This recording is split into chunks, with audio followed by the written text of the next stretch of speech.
when I was 17, I wrote a short film called The Dirk Diggler Story. Did you? Yeah, and I actually shot it on videotape. Right. And it had like a sort of like Zelig slash Spinal Tap kind of format, this sort of fictional documentary, you know, which, you know, I was just a Zelig fan and a Spinal Tap fan, and I was also, you know, 17 years old, so I was completely immersed in watching porno, you know, in a kind of horny young boy way, but also in like a sort of in like a filmmaker way. Like I wanted to make movies, and here were these terrible movies, but that I also kind of got off on them, and they were so goofy and bad, you know.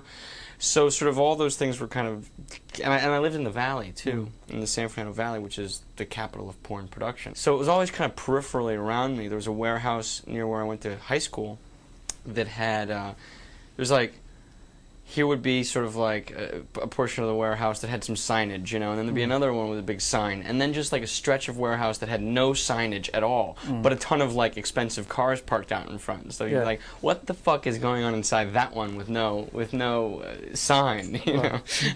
And you know, it was clear they were making porno movies, so I just stuck this, and the story obviously stuck with me for 9 years. You know, I was 9, 10 years. I was 20, 25, 26 when I made it. So, That's your first film?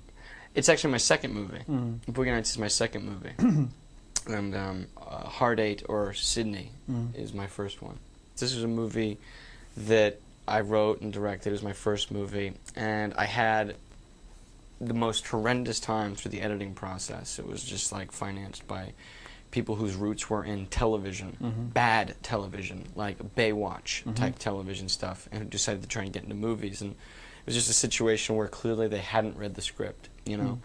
And I delivered the movie, and they were sort of really confused, and all I could do was kind of point to the script and say, this is what I shot, this is what you paid for, this is what you agreed to. And this sort of argument would always come up, well, the script is not the movie, and the movie is not the script. It's like, but that's the agreement, you know, and I stuck to it. What do you think about, if you've seen a lot of porn movies, what do you think about the level of, just the way they're made? Could they be better?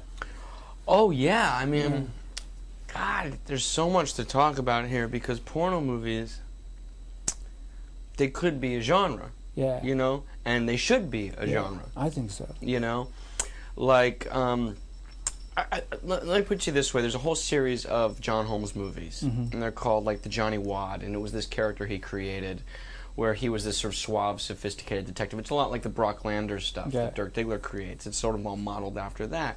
And he's this kind of Humphrey Bogart detective, and he's a little bit James Bond, a little bit Sam Spade, you know? And just think about that structure. They're essentially murder mysteries, right? Right. But they're also fuck films. So you're on the hook in this sort of it's just pure story, and you're just pure what's going to happen next. I want to see you fuck. I want to see him defuse the bomb. It's exciting. It's like well made. Well, they don't really pull that off because they're actually sexy because they're on film, and certainly just it helps that the girls are at least natural. You know what I mean? If you're looking at it as a pure sort of hormone boy way, you're like, you know, my hormones go towards like, oh, she's pretty, and no, she doesn't have huge, enormous fake tits and this flat washboard stomach that somehow doesn't feel real to me. It's like watching science fiction. I mean, it's a sci-fi movie at that point, you know. There's girls like, there's like a little zit on her butt, you know what I mean? She's got a little tummy, you know what I mean? And her tits aren't out to here, and you're sort of watching sort of natural. And the same thing with the guys. It's kind of like the guys are not appealing in porno today. No. And I'll be the first to say, yeah, that guy is sexy looking, or I want to see him fuck. But there's like fucking robots, you know what I mean? So if you start with the acting, and not even just the acting or the dialogue, just sort of physically looking at these people who are just chiseled to perfection, and there's nothing you can relate to. You instantly, it doesn't make sense to you. It's watching space aliens. Okay, so there's that. Now with the Johnny Wad stuff, it's pretty, it's pulled off because it also has a sense of humor about itself. And when it doesn't, boy, it's really funny to laugh at. But it's also really funny to laugh with, you know, when it knows. It knows it's not taking itself too seriously, and it does a good job. And John Holmes is quite an actor.